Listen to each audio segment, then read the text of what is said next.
سلام زي خبركم تغاتلتي بين تيفي نلومي ربع 17 مقابي زتلالو علتاو زيناتات زلكم متسلخو كم وترو كيسا فتصامي دباتنا نختكتاتولنا ندعدمكو بقدامنة أرئيست زينا چاينا نتا أبجوبا زركم عرفون فرتيه لعلي حال نتبتيس عن 6 بليون دولار عدات كواتورو خمزله زقلس حساب جيجا مخانو قليتا أو أمريكا شو منتسبات بتيت تقتلهم ترامب ريبوبليكاويان دغفتو كتابت كوفيد كوسلو تمحصينو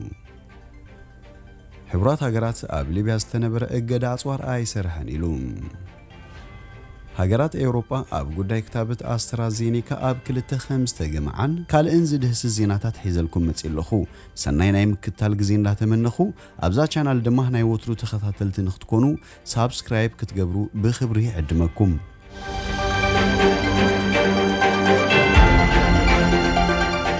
چاينا نتي أبجوبا زركم معرفون فرتي لالي حدا نتبتيس عن 6 بليون دولار عدات كواتور خمزلا زقلت حساب جيجا مخانو هنقليتا أبدو سودان زركب إمباسي چاينا نت منغست خلت نتبتيس عن 6 بليون دولار زو أقول لقاح بزي مخفالو أباه قروا معرفون فرتي جوبا كواتورو مرديبو خمزلو زقلت سبسا مع كان زينا نتي ولوم دوب سودان حانتي كابتن دحر كينيا زيمبابوي اوغندا إثيوبيان متصاودي عدا چاينا زودغا ناي قربا هاجرات أفريقيا كوينالام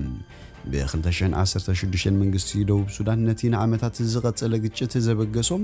አገዳሲ ናይ ነዳዲ ቦታታት ንምጽጋን አመ ምዕባል ዝውዕል ፕሮጀክታት ካብ ቻይና ናይ 1.9 ቢሊዮን ዶላር ሓገዝ ሓቲቱ ነይሩ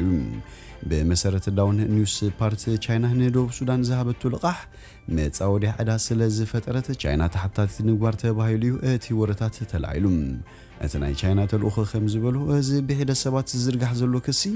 نቻይና دوب سودان بزي زخون يخون مخنيات نمتقعيو يلوم كمزي زامسل لاكسي زملو زانتا حدش ايكونن اب قربا عمتات اب كالوت هاجراتن زوباتاتن زركب ገለ ኃይልታት ዝህቦ ናይ ትግባር ሚላውን ሓደ ይሉም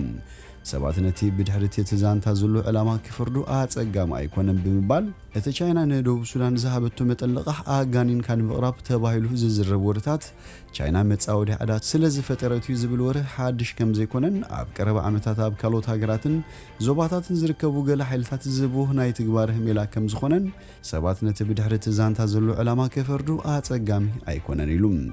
بمسارة ستاتستيكاوي تصبصب هاجراوي معكل جنزب IMF كساب حجي كاب ناي چاينا لقاح أسات 10 ميتاويت ناي دوب سودان ترايو زشرف زبزح عدا دوب سودان دمه ناب كالوت هاجرات زوباتاتن فينانساون تكالات زهابو نقداوي لقاحيم يخون برتي چاينا ندوب سودان بملك ناي حاسوت ورق تلقحتو متن جنزب أبدقاو عدا دوب سودان أصفي كم زخونيو زنقر سلازي چاينا مفنتر عدا كم اتفتر زئمت حساب مسارة زيبلون جوجي حابريتا بمزرقح زعيو عيو كم زخونه قليسوم أبتي بعلم زدالو سنة مقباراوي متصاودة دمه يودكو بمبال قليسوم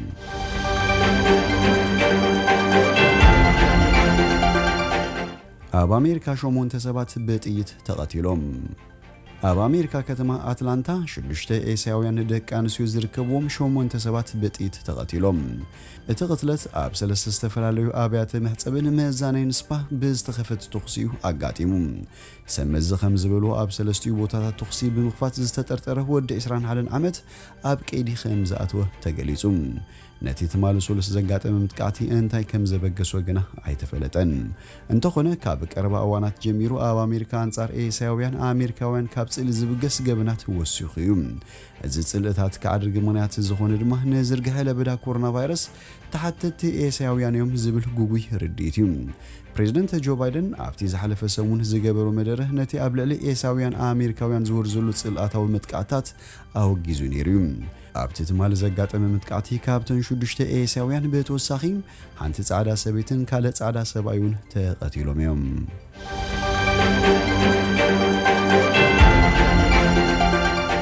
ترامب ريبوبليكاوያን ደገፍቱ ከታበት ኮቪድ ኮስሉ ተማሕጺኑ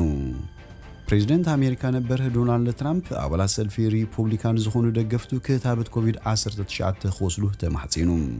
ንሱ ምስ መደበር ቴሌቪዥን ፎክስ ኒውስ ኣብ ዝገበሮ ቃለ መሕተት እቲ ከታበት ውሑስን ለውጢ ዘምጽን ኢሉም ሓደ ካብቶም ቀንዲነት ክታበት ከም ዘይወስዱ ክገልጹ ዝጸንሑ ጉጅለታት እቶም ዓቃባውያን ደገፍቲ እዮም እቲ ፕሬዝዳንት ነበሩን ኣብ ዘበስልጣኑ ንክብደት እቲ ለበዳ ብምንኣሱ ይኽሰስ እዩ እቲ ናይ ክታበት መደብ ኣብ መላ ኣሜሪካ ክጅምር እንከሎ ኣሜሪካውያን ነቲ ክታበት ክወስዱ ሁሉም ነበር ፕሬዝዳንታት ተማሓጺኖም እዮም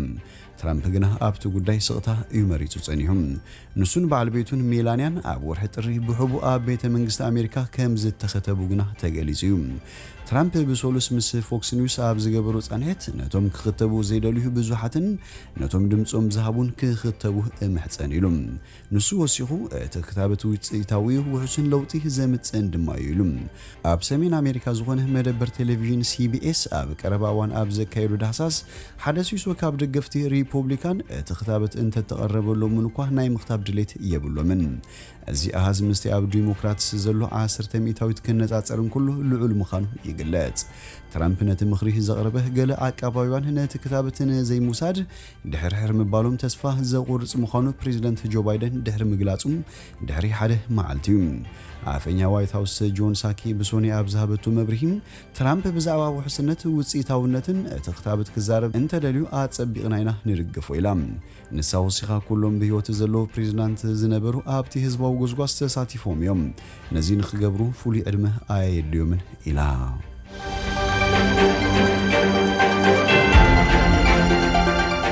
ሕቡራት ሃገራት ኣብ ልዕሊ ሊብያ ዝተነበረ እገዳ ኣጽዋር ኣይሰርሐን ኢሉ ሕቡራት ሃገራት ኣብ ዘውፁ ሓድሽ ጸብጻብ ሃገራት ነቲ ኣብ ልዕሊ ሊብያ ዝተገበረ እገዳታት ኣጽዋር ሙሉእ ብምሉእ ብምጥሓሶም ነቶም ተዋጋእቲ ኣካላት ይድግፉ ምህላዎም ገሊጹ እቲ ናይ ኣጽዋር እገዳ ብፍጹም ኣይሰርሕን ዘሎ ነቶም ኣብ ዝውግእ ዝሳተፉ ዘለዉ ኣካላት ዝሕግዛ ሃገራት ነቲ ናይ እገዳ ስጉምቲ ዕሽሽ ብምባል ርኡይ ዝኾነ ዓብዪ ጥሕሰትን ዝፍጽማ ዘለዋን ኢሉ ሊብያ ኣብ 2011 ንመሐመድ አልጋዳፊ ካብ ስልጣን ዝኣለየ ህዝባዊ ናዕቢ ካብ ዝለዓላ ትሒዙ ናይ ኣጽዋር እገዳ ተነቢሩላ እዩ ክሳብ ዚ ሒዝናዮ ዘለና ወርሒ እቲ ሃገራ መንጎ ብሕቡራት ሃገራት ኣፍልጦ ዘለዎ መንግስቲ ትሪፖሊን ናይ ርእሱ ሰራዊት ዝመርሕ ከሊፋ ሓፍጣርን ተኸፋፊላ እያ ትርከብ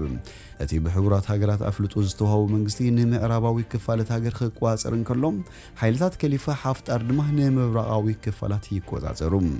ንኽልቲኦም ተቐናቐንቲ ሓይልታት ድማ ነናቶም ዝድግፎም ዞባዊ ሓይልታት ኣለዎም ገለና ሓፍጣር ካብ ዝድግፉ ሃገራት ሕቡራት ኢማራት ዓረብ ዮርዳኖስ ሩስያ ሶርያን ግብፅን ከም ዝርከበን ኣብ ጸብጻብ ሕቡራት ሃገራት ተጠቒሱሎም ቱርክን ቀጠርን ድማ ነቶም ኣብ ትሪፖሊ ዘለው ሰመዚ ከም ዝድግፉ ኣብቲ ጸብጻብ ሰፊሩሎም ተማል ሶኒ ኣብታ ሃገር ሓድሽ ሓድነታዊ መንግስቲ ዝቆመ ኮይኑ እዚ ድማ ነቲ ንዓመታት ዝጸንሐ ምምሕዳራዊ ምክፋል ደው ዘብል ምዃኑ ዝግለጽ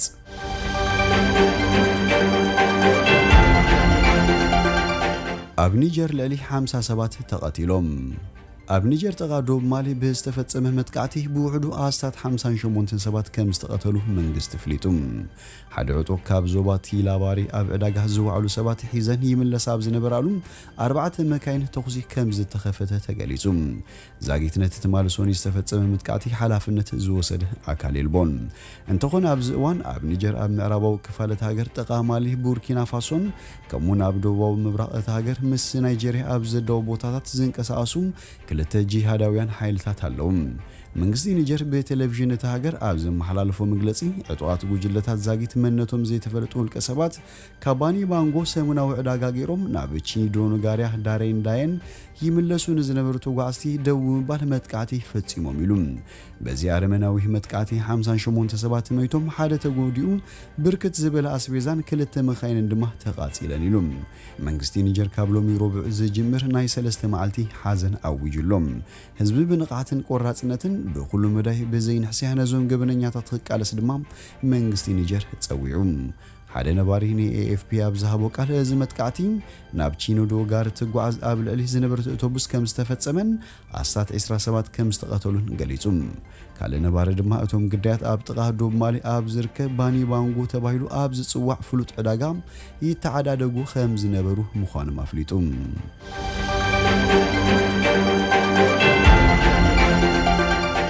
ሃገራት ኤውሮፓ ኣብ ጉዳይ ክታበት ኣስትራዜኒካ ኣብ ክልተ ተገሚዐን ምክፋለተን ሃገራት ክታበት ኣስትራዜኒካ ደም ምርጋ ኣሲዕቡ ዝብል ሓበሬታ እዩ ዋላ እኳ ውሕዳት ሃገራት ንህዝበን ክታበት ኦክስፎርድ ኣስትራዜኒካ ምኽታብ እንተቐጸላ ገለ ሃገራት ግና እዚ ጉዳይ ክሳብ ዝጻረህ ንዜጋታተን ካብ ምኽታብ ተቆጢበን ኣለዋ ሃገራት ፈረንሳይ ጀርመን ስፔን ጣልያንን ሕብረት ኤውሮፓን እንተዳን ዝኽታበት መርሚሩም ጸገም የብሉን ዝብል ሪፖርት ዘሂቡና ንህዝብና ኣይንኸትብን ኣብ ዝብል ቅዋም ይርከባ በአንጻሩ ሃገራት ፖላንድ ቤልጂየምንካ ክታበት አስትራዜኔካ ንህዝበን መሃብ ቀጽለን ኣለዋ ኤጀንሲ አፋውስ ኤውሮፓ ድማ ብሓቂ ክታበት አስትራዜኔካ ምርጋእ ደም የስዕብዲዩም ዝብል ይምርምር ኣሎ ጽባሕ ሐሙስ ናይ መወዳታ ውሳነ ከፍልጥ ተጽቢት ይግበረሉ እቲ ኤጀንሲ ኣብ ናይ ተማልሶሉስ መግለጺኡ እቲ ክታበት ሕሱም ጎናው ሳዕቤን ከም ዘይብሉን ነቲ ክታበት ካብዚ ምኽታብ ዝሓሸ ምዃኑ ከም ዝኣምን ገሊጹ ነይሩ ሓላፊ ኤጀንሲ አፋውስ ሕብረት ኤውሮፓ ኤመር ኩክ ካብ ጠቕላላ ዝተኸተቡ ኣብ ውስናት ሰባትዩ ምርጋእ ደም ኣጋጢሙ እዚ ድማ ምስቲ ክታበት ዝዛመድ ምዃኑ ገና ኣይተጻረየን ኢሉ ፕሬዝዳንት ፈረንሳይ ኢማኑኤል ማክሮንን ቀዳማይ ሚኒስትር ጣልያን ማሪዮ ዱራጊን ንሪቶ እቲ ኤጀንሲ ተስፋ ዝህብ ኢሎም ኣሎም ካብዚ ብተወሳኺ ጉጅለ ሰብ ሞያ ውድብ ጥዕና ዓለም ኣብዚ ጉዳይ ኣብ ሓደ ውሳነ ንምብጻሕ ትማሊ ተኣኪቡ እኳ እንተነበረ እቲ ዘጋጠመ ምርጋእ ደም ምስ ክታበት ሙሳድ ዝዛመድ ምዃኑ መረዳእታ ኣይረኸብኩልን ኢሉ ውድብ ጥዕና ዓለም ሃገራት ክታበት አስትራዜኔካ ምኽታብ ከየቋርጻ ድማ ተማሕጺኑ ኣብ ዓባይ ብሪጣንያ ዛጊት 11 ሚልዮን ሰባት ብውሕዱ ሓደ ብልቃት ክታበት አስትራዜኔካ ተኸቲቦም እዮም እንተኾነ ካብዞም 11 ሚልዮን ሰባት ምርጋእ ደም ኮነ ሞት ምግጣሙ ዘርኢ መረዳእታ የልቦን ክሳብ ሕጂ 13 ሃገራት ኤውሮፓ ክታበት አስትራዜኔካ መሃብ ከወንዝፋን ከለዋም ዴንማርክ ድማ ነዚ ስጉምቲ ብሙሳድ ቀዳሚት ሃገር እያ ሃገራት ኖርዌይ አይስላንድ ጀርመን ፈረንሳይ ጣልያንን ስፔንን ላትቪያን ስዊድንን ንውሳነ ዴንማርክ ዘሰዓባ ሃገራትን ኣብቲ ዝሓለፈ ሶኒ ጀርመን ፈረንሳይ ጣልያንን ንውሳነ ኤጀንሲ አፋውስ ኤውሮፓ ይጽበያ ከም ዘለዋ ገሊጸንን ኩለን ሃገራት ኤውሮፓ ገምጋም ኤጀንሲ ሕብረት ኤውሮፓ ድሕሪ ምስማዕ ክታበት አስትራዜኔካ ንዜጋታት ምኽታብ ክቕጽላ ተጽቢት ይግበረለን